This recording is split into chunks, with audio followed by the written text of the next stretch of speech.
ng magulang ay kailangan sa mga batang manonood. GMA News and Public Affairs. Walang kinikilingan, walang pinoprotektahan, walang kasinungalingan, serbisyong totoo lang. Ang mga ulat naming binantayan. Ang mga kontrobersyang kinasasangkutan ng Philippine ASCAP. When you say suspension from what? From playing? From playing or being a member of the national team. No? Whether tanggalin na kayo dyan altogether, meaning you do not represent and you do not play for the national team. At ang typhoid outbreak sa Cebu.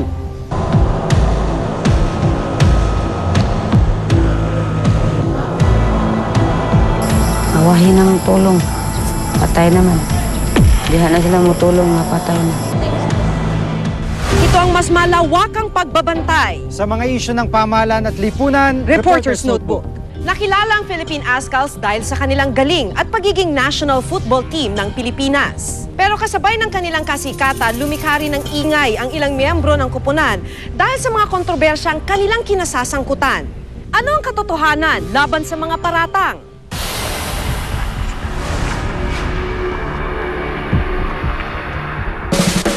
Sila ang itinuturing na pambansang koponan sa larong football.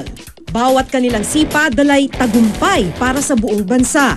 Sila ang Philippine ASCALs.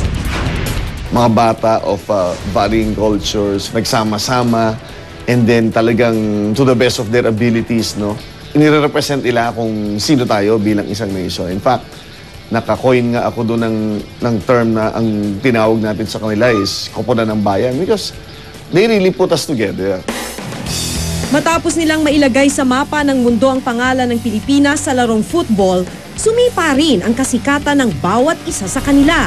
Pero kasabay ng kanilang kasikatan, binato rin sila ng iba't ibang kontrobersya.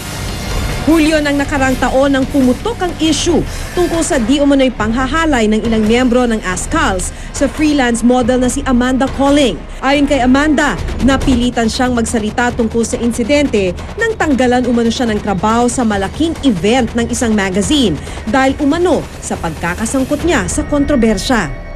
Kung ano man nangyari, it's something na mas gusto ko pang kalimutan kaysa maalala ko pa and maranasan ko na naman yung trauma ng paulit-ulit. At some point, nung una, hindi ako makatulog and feeling ko madumi ako sa ganun. Sa isang panayam sa team manager ng Philippine ASCALs na si Dan Palami, mariin niyang itinanggi ang naturang paratang.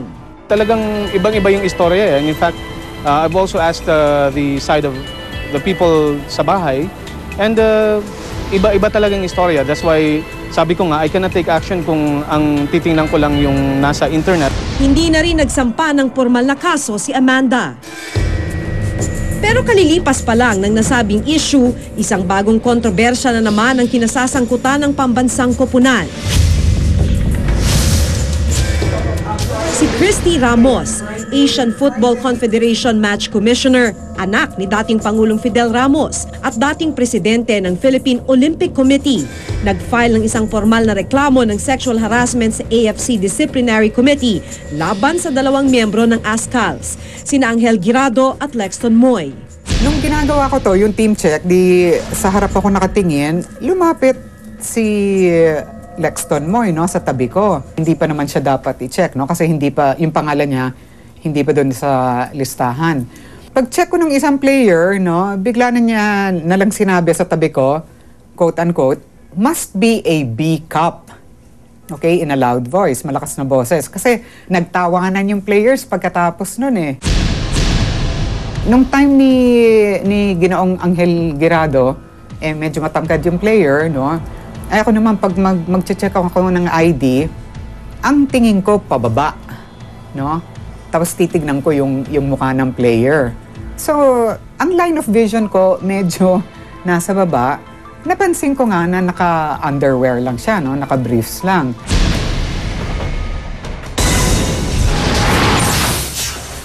When you say suspend, suspension from what? From playing? From playing Sa- or being a member of the national team. No?